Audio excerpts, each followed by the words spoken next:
Indian TV news, देश का तेजी से बढ़ता न्यूज नेटवर्क। नमस्कार, मैं हूं तरुण कुमार और आप देख रहे हैं इंडियन टीवी। आइए अब आपको रूबरू कराते हैं अभी तक की ताजा खबर से। यूपी के प्रतापगढ़ से है, जहां बाबागंज विधानसभा आरक्षित सीट से कांग्रेस पार्टी की घोषित प्रत्याशी बीना रानी सरोज ने 2022 के चुनाव को लेकर खास बातचीत की। कांग्रेस पार्टी के प्रमुख मुद्दे इस बार विधानसभा चुनाव में क्या होंगे, इस विषय पर गहराई से बात की गई। आइए सुनाते हैं आपको। जी नमस्कार भाई। सबसे पहले आपका परिचय जानने का कोशिश करूंगा अपने चैनल के माध्यम से। आप परिचय दें अपना।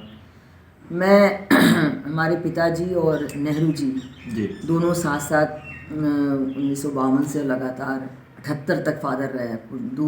दो अटैम्प्ट। मैम सर्वप्रथम अपना शुभ नाम बताएं। अच्छा, मेरा नाम बीना रानी है जी। मैं स्वर्गीय मसूरियाद्दीन एमपी थी, उनकी मैं बेटी हूँ जी।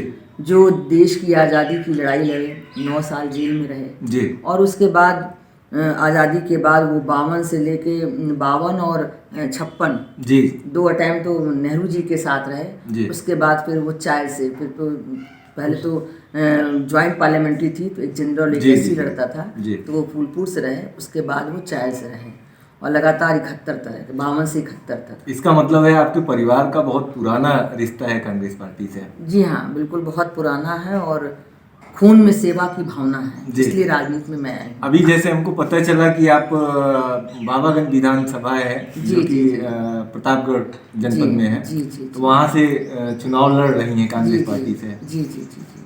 तो आपके प्रमुख मुद्दे क्या हैं? सर, यहाँ प्रमुख मुद्दा तो विकास है जी। और महिलाओं का बड़ा शोषण है, कुछ नहीं है। मैं तो पूरे बाबागंज में 348 बूथ हैं, एक एक बूथ पे मैं पहुँच चुकी हूँ जी। और एक आवाज़ जी कुछ नहीं मिलता, कुछ नहीं मिलता जी। और यहाँ की जनता परिवर्तन मुख्य मुद्दा यहाँ पर बकुलाई नदी है जी।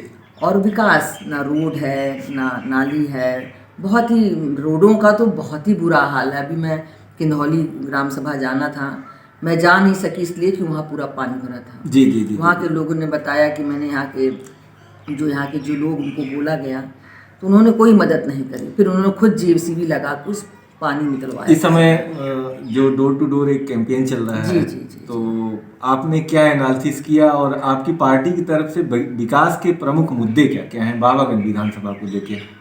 देखिए, पार्टी का तो अभी बाबागंज का मुद्दा तो क्योंकि मुझे पता है, पार्टी को तो नहीं पता है कि यहाँ के, क्योंकि हमारे यहाँ बहुत दिन से हमारा कांग्रेस का कोई नेता बाबागंज में नहीं रहा है। जी जी जी जी। तो ये थोड़ी सी हमारी रही, क्योंकि भाई हमारे नेता प्रमोद जी का क्षेत्र रामपुर खास है, रत्ना जी थी, वो भी उनका उधरी चला गया।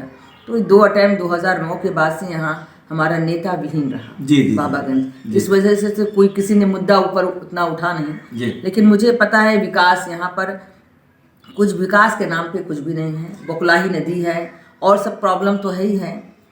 बाबागंज विधानसभा का जो जनमानस है जी, इसको लेकर यूपी की अगर मैं बात करूं, अन्य स्टेट से कंपैरिजन करूं, तो वृद्धा पेंशन, विधवा पेंशन या आवास का जो एक मानक आता है, जो इंडेक्स है, ये बहुत लोअर है। मैं समझता हूं कि अन्य स्टेट को अगर हम लेते हैं तो सबसे कम मानक यहीं का है। तो जैसे कि आपके एमपी में हम देखते हैं तो वहाँ पे अगर वृद्धा पेंशन है तो 2500 से 3000 रुपये तक का मानक होता है, लेकिन यहाँ पे 500 रुपये में कैसे जो है, नहीं इसके लिए कुछ सोचा है? नहीं, हाँ, उन्होंने 1000 रुपये कर दिया है वृद्धा पेंशन और वृद्धा पेंशन लिए। जी जी जी जी। 1000 रुपये हमारे मैनिफेस्टो में है कि यदि सरकार बनी तो इनका दिया जाएगा 1000 रुपये पर मंथ। हमारे चैनल के माध्यम से मैम क्या कहना चाहेंगी, आप जनता को क्या संदेश देना चाहेंगी? मैं जनता से ही कि अपनी वोट की वो कीमत समझें जो हमें संविधान ने दिया है, और यदि विकास चाहिए तो आप हम जैसे कांग्रेसियों को वोट दें। और क्योंकि हम लोग जमीनी हैं, मैं क्योंकि बाबागंज की रहने वाली हूँ और मैं चाहती हूँ कि हमारा, क्योंकि हम लोग यहाँ यहीं के रहने वाले हैं और हमारा मकसद है कि बाबागंज का विकास हो जैसे रामपुर खास का विकास है। रामपुर से कंपेरिजन करती हैं? बिल्कुल। रामपुर में जो वहाँ पे विकास है, वो विकास जो है वही गति यहाँ पे भी। बिल्कुल बिल्कुल बिल्कुल। मैम जैसे कि 26 जनवरी गणतंत्र दिवस अपना नजदीक आ रहा है, तो जनमानस को गणतंत्र दिवस के उपलक्ष्य में क्या संदेश देना चाहेंगी आप? भाई गणतंत्र दिवस तो हमारा और आपका जो है चुनाव भी नजदीक है। जी जी। और ये एक पावन पर्व है जी जी जी। देश का। जी जी। तो आपका संकल्प क्या होगा और आपका संदेश क्या होगा? देखिए, हम लोग अपने संविधान की रक्षा, हमारी सबसे बड़ा गणतंत्र दिवस हमारे लिए मनाया जाता है। और संदेश बस परिवर्तन हो, कांग्रेस का राज आए यूपी में। और फिर जैसे, क्योंकि आज जो भी है, कांग्रेस ने 70 साल काम किया, आज जो भी योजनाएं हैं सब कांग्रेस की दी हुई हैं जी। महिलाओं को बढ़ाने के लिए कांग्रेस नहीं किया भाई। जब पंचायती राज बनाने वाले राजीव गांधी, बीजेपी तो कहती है कि 70 साल में जो है इन्होंने कुछ नहीं किया है, जो किए हैं 5 साल में किए हैं। तो उसके बारे में देखिए, आप क्षेत्र में आप खुद दौरा कर रहे हैं। आज जनता बीजेपी के नाम से नफरत कर रही है जी। सबसे ज्यादा महंगाई, कोरोना काल और आपका नोटबंदी और किसानों की जो हालत। यदि किसान की बात बाद में ना माने होते, एग्री कर जाते हैं, हाँ ठीक मैं अपनी बात वापस लेता हूँ, तो शायद नेक्स्ट उसमें किसानों की जमीनें भी सब चली जाती। आज किसान सबसे ज्यादा परेशान जानवरों से है, क्योंकि वो अपनी खेती की रक्षा नहीं कर पा रहा है। दिन भर खेती करता है और शाम को रात में इस घास के नाम पे कुछ भी नहीं है। बकुलाही नदी है और सब प्रॉब्लम तो है ही है। बाबागंज विधानसभा का जो जनमानस है जी, इसको लेकर आपके प्रमुख विचार क्या क्या हैं? भाई जनमानस के लिए देखिए, हमारा मानव सेवा ही मेरी सबसे बड़ी मुद्दा हमारा है। और यहाँ के जो लोगों को जो अधिकार चाहिए उनको मैं दिलाना चाहती हूँ, वो जैसा भी अधिकार है जी।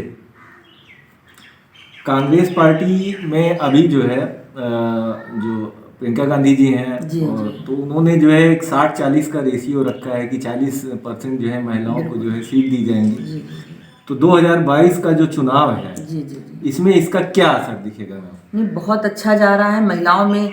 जब मैं होता है कि मैं लड़की हूँ, लड़ सकती हूँ, तो अंदर से हर महिला में, चाहे पढ़ी लिखी हूँ चाहे गैर पढ़ी लिखी हूँ, उनके अंदर एक जोश आता है। उनको लगता है हाँ मुझे अधिकार मिलना चाहिए। और हम लोग की बड़ी खुशी है कि आज हम लोग को 40% मिला है, तो कम से कम हमारी कीमत समझी गई है। और हम लोग आगे, मतलब महिलाओं को आगे बढ़ाने के लिए कई योजनाएं उन्होंने निकाली है, जिससे हमारी बेटियां आगे बढ़ें और उनका विकास हो। जब महिला का विकास होगा तो अपने आप घर का विकास होगा और परिवार का विकास होगा। एक नारी विधान करके शब्द का इस्तेमाल किया है जी, तो इसका क्या मीन फाइंड आउट होता है मैम? भाई नारी तो जो प्रतिज्ञाएं हमारी है, जी हाँ। जैसे कि अब आपका लड़कियों की उन्होंने 40% हम लोग को रिजर्वेशन विधानसभा में दिया है। और हमारी बेटियों को नौकरियों की 40% उन्होंने कहा दी। हमारी नौकरियां 20 लाख नौकरियां देंगी, उसमें से 40% हमारी बेटियों को मिलेगा जी। और आपकी महिलाओं के लिए पेंशन कर दिया है, बस में फ्री सेवा कर दी है जी। और मेरे ख्याल से तमाम ऐसी योजनाएं हैं जो बेटियों को बहुत सारी पार्टीज यहाँ पे इस समय चुनाव प्रचार का दौर चल ही रहा है। तो किसी भी प्लेटफॉर्म के माध्यम से जो है वो अपने जो एजेंडे हैं उनको रिप्रेजेंट कर रही हैं जनता के बीच में।